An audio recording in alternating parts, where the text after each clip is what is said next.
కోతకు గురవుతున్న కాకినాడ ఉప్పాడ తీర ప్రాంతానికి రక్షణ కల్పించేందుకు తాను ఎంపీగా ఉన్నప్పుడు ప్రధాని నరేంద్ర మోడీని కలిసి విజ్ఞాపన చేయడంతో జాతీయ తీర పరిశోధన కేంద్రం అప్పట్లో సుమారు 320 కోట్ల వ్యయంతో రూపొందించిన కాకినాడ ఉప్పాడ తీర ప్రాంత రక్షణ ప్రాజెక్ట్ నేడు కార్యరూపం దాల్చిందని వైఎస్ఆర్సీపీ పిఠాపురం నియోజకవర్గ ఇన్ఛార్జ్ మాజీ ఎంపీ వంగగీత విశ్వనాథ్ తెలిపారు. పిఠాపురం పట్టణంలోని పార్టీ కార్యాలయంలో వంగగీత విశ్వనాథ్ ఏర్పాటు చేసిన మీడియా సమావేశంలో తాను ఎంపీగా ఉన్నప్పుడు కాకినాడ ఉప్పాడ తీర ప్రాంత రక్షణ కోసం చేసిన కృషిని ఆమె వివరించారు. తీర ప్రాంత రక్షణకు నిధులు విడుదల చేసిన ప్రధాని నరేంద్ర మోడీకి ప్రత్యేక ధన్యవాదాలు ఆమె తెలియజేశారు. ఈ మీడియా సమావేశంలో మున్సిపల్ కోఆప్షన్ సభ్యులు గండేపల్లి బాబీ, పార్టీ పిఠాపురం పట్టణ అధ్యక్షుడు రావుల మాధవరావు, పార్టీ మహిళా విభాగం కాకినాడ జిల్లా అధ్యక్షురాలు వద్దినేడి సుజాత శ్రీనివాస్, కొత్తెం దత్తుడు, మున్సిపల్ కౌన్సిలర్లు పెదపాటి రాజేష్, బోనుదేవ, పెదపాటి నాగేశ్వరరావు, పార్టీ నాయకులు అడప రఘు, వజ్రపు బాబీ, ఉలవల భూషణం, పితాని కాశీ, బొజ్జ పెదకాపు, పాపిరెడ్డి, బోనాసుల శివ, ఓరుగంటి చక్రం, బత్తిన రాజశేఖర్, సురవరపు అయ్యన్న, సందక శ్యామలరావు, ఖండవిలి చిన్నలోవరాజు తదితరులు పాల్గొన్నారు.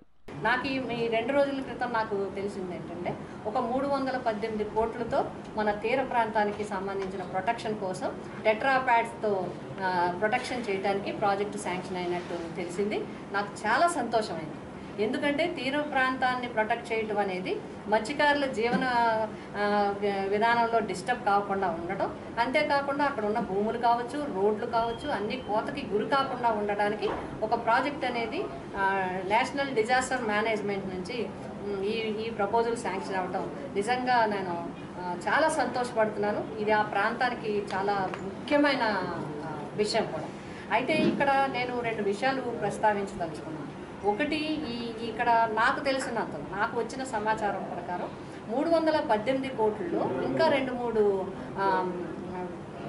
పాయింట్స్ కలిపినట్టు తెలిసింది. అంటే పాయకరావుపేట కానీ ఇంకా కోనసీమకు సంబంధించి కానీ నాకున్న సమాచారం ప్రకారం. అయితే ఇక్కడ మనకి ఏంటంటే ఎన్టీపీసీ దగ్గర నుంచి మాయాపట్నం వరకు, అట్లాగే కోనపాపపేట దగ్గర ఇంచుమించుగా ఒక 1/2 కిలోమీటర్ వరకు ఉండొచ్చు మ్యాక్సిమం. అది రోడ్ అంతా పోయింది, చాలా పెద్ద ల్యాండ్ ఉండేది, అదంతా కూడా సముద్రంలో కలిసిపోయింది. ఇళ్ళు కూడా మొత్తం కోతకు గురైనవి. అక్కడ కానీ మనకి ఏ అయితే ప్యాచెస్ ఉన్నాయో ఆ ప్యాచెస్ అన్నీ ఫుల్ ప్లెజ్డ్గా కంప్లీట్ కావాల్సిన అవసరం ఉంది. దానికి ప్రస్తుత ప్రజాప్రతినిధులు ప్రత్యేకమైన శ్రద్ధ పెట్టాలి. స్థానిక ఎంపీ గారు వీళ్ళందరూ కూడా ప్రత్యేకమైన శ్రద్ధ పెట్టి మన ఉప్పాడ ప్రాంతానికి సంబంధించిన ప్యాచ్లన్నీ అందులో ఇంక్లూడ్ అయితే కనుక మనం ఫుల్ ప్లెజ్డ్గా విజయం సాధించినట్టు అవుతుంది.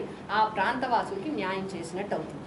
ఇక్కడ 2019 నుంచి సీఎంఓ నుంచి జగన్మోహన్ రెడ్డి గారి యొక్క సహకారంతో సీఎంఓ నుంచి కానీ, అదేవిధంగా ఎంపీగా అప్పుడు మిథున్ రెడ్డి గారు వీళ్ళందరూ కూడా నాకు చాలా సపోర్ట్ చేశారు.